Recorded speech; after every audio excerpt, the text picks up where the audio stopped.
right? We've got the kitchen waste compost in here. And down inside there, we have worms. And so the worms are eating up the kitchen compost. And we're getting a little bit of rain now. If it was a drought time, we'd water it.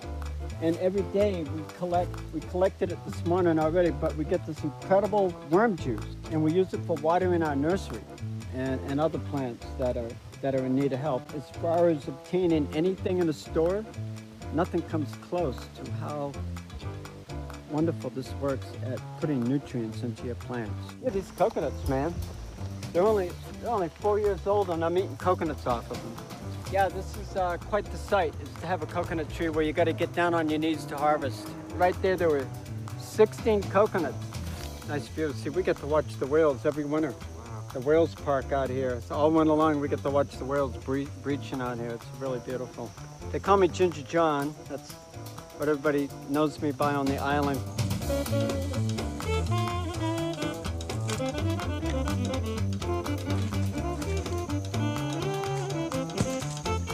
Not only are they producing the food that keeps us healthy, but they're protecting the land and the soil, which is absolutely critical to our own health. I'm sure John told you all about taro and how beautiful it is. This is the only hypoallergenic food in the world. You can give this to a baby, a day old. If they have a milk allergy to their own mother's milk, give it to a baby. It'll sustain them. That's the stuff.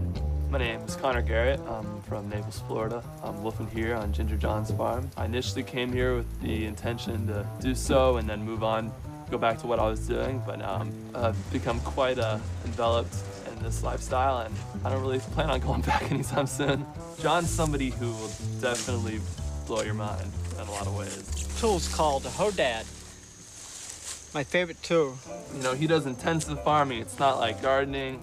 It's not anything in a hoop house where you're spraying chemicals and you get to prance around with the flowers. You gotta rip things out of the ground and beat the dirt off of them. An organic farmer grows soil. It's light. A chemical farmer grows crops. It's got an earthworm in it. Hey, buddy. Yo, you're on camera.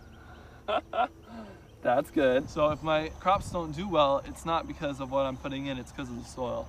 The whole agribusiness system has separated this whole, and I think that's part of what the local food movement and a lot of what's going on is how do we make that connectivity to it? And I don't know how individually to bridge that gap.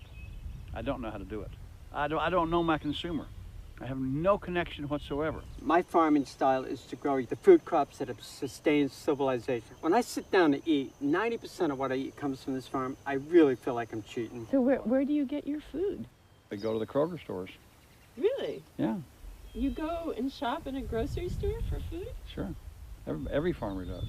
I know very few who actually consume the food on their own farm. Last Sunday, we told you about a WHO report that listed several chemicals as potentially cancer-causing, including glyphosate, found in the popular weed killer Roundup. Now, in an interview for an upcoming French documentary, a Canadian scientist has been caught in an Aaron Brockovich-like moment when he's asked to defend that chemical against links to cancer rates in Argentina. Take a look. I do not believe glyphosate in Argentina is causing increases in cancer. You can drink a whole quart of it and it won't hurt you. You want to drink some? We have some here. I'd be happy to, actually, but not really, but Not really? I know it wouldn't hurt me. If you say so, I have some glyphosate. No, I'm not stupid. Ah, okay, so you... No, but I know so it's dangerous, I know, no, people try to commit suicide with it and fail fairly let's regularly. Tell the truth. It's not dangerous to humans. No, it's not. So you're ready to drink one glass of No, glyphosate? I'm not an idiot. Even though this may look disgusting to most people because this is really kind of dirty looking, I know that the microorganism living in here is the most beneficial one on Earth, and so not afraid to take a big drink of it, and super probiotic. Oh, got a little bite to it too. And this is essentially the food for the microorganisms when I put them out there.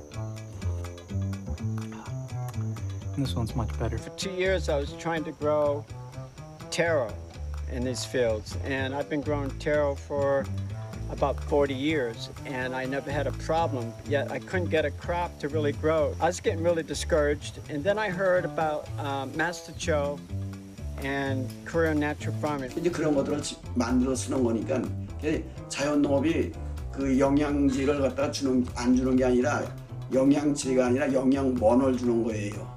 영양원을. 그걸 주가지고서 그 작물 스스로가 자립력을 키울 수 있도록 뒷받침을 해주는 것이지.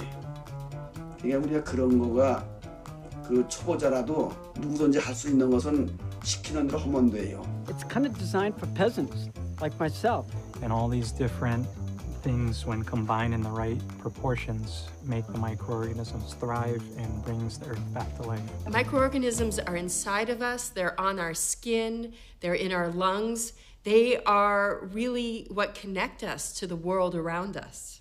Nothing was growing, there wasn't an earthworm here, and he had IMOs to reintroduce that fungal network into his soil here, and the results have spoken for themselves. Indigenous microorganisms are basically probiotics for agriculture. IMOs are made by farmers using the materials from that land and then fermenting it and putting it back into the land where it can help the plants and the fungi and all the soil and everything that's there thrive.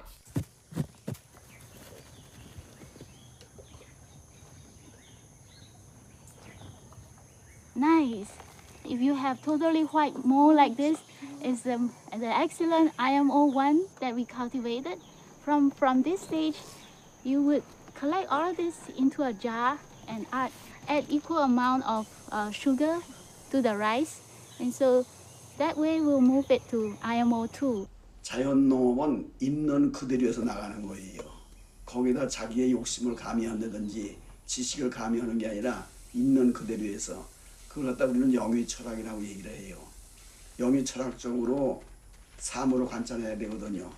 We planted the red lettuces. I was spraying them with the Korean natural farming, and then I guess when I wasn't paying attention, I forgot the one at the end. Then I came back, and the other red lettuces are 4 times the size of the other red lettuce, and they were all planted on the same day, except for the front half of the row receives Korean natural farming nutrients. 4 inches deep that this tester can get into the ground. So this is a conventional practice. So this is 6 inches. I have about 8 inches deep in the organic plot. So I had scattered the IMO for last season before we planted tomato in here. So you can see that I get to a deeper level in the soil compaction. And now we can see how deep it gets. So this is 12 inches. I have it about 14 inches. So from 4 inches in the conventional practice, 8 inches in the organic, now we have 14 inches in the Korean natural farming. When you have a commercial plant, you have a very small root system because they're drug dependent, so the roots don't have to travel. There's nothing for them to go out there for. It's dead. It's a dead zone. And they're just living on these chemicals that have been fed them.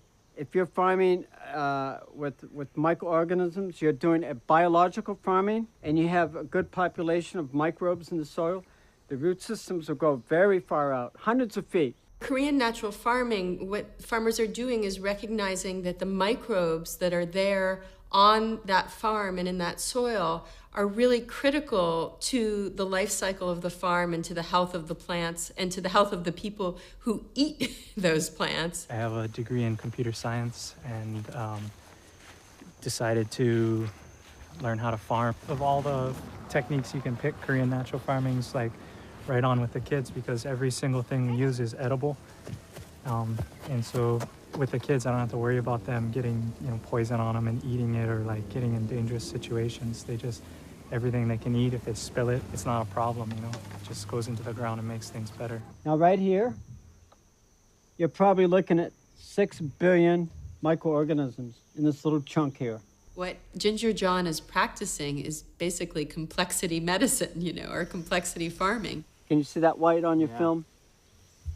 That's the microorganisms going to work here. The ones with the microorganisms were flourishing. They were twice as large, very green. The cups were full of roots. So right then we knew, wow, what is this magic? And here's an IMO4 pile here.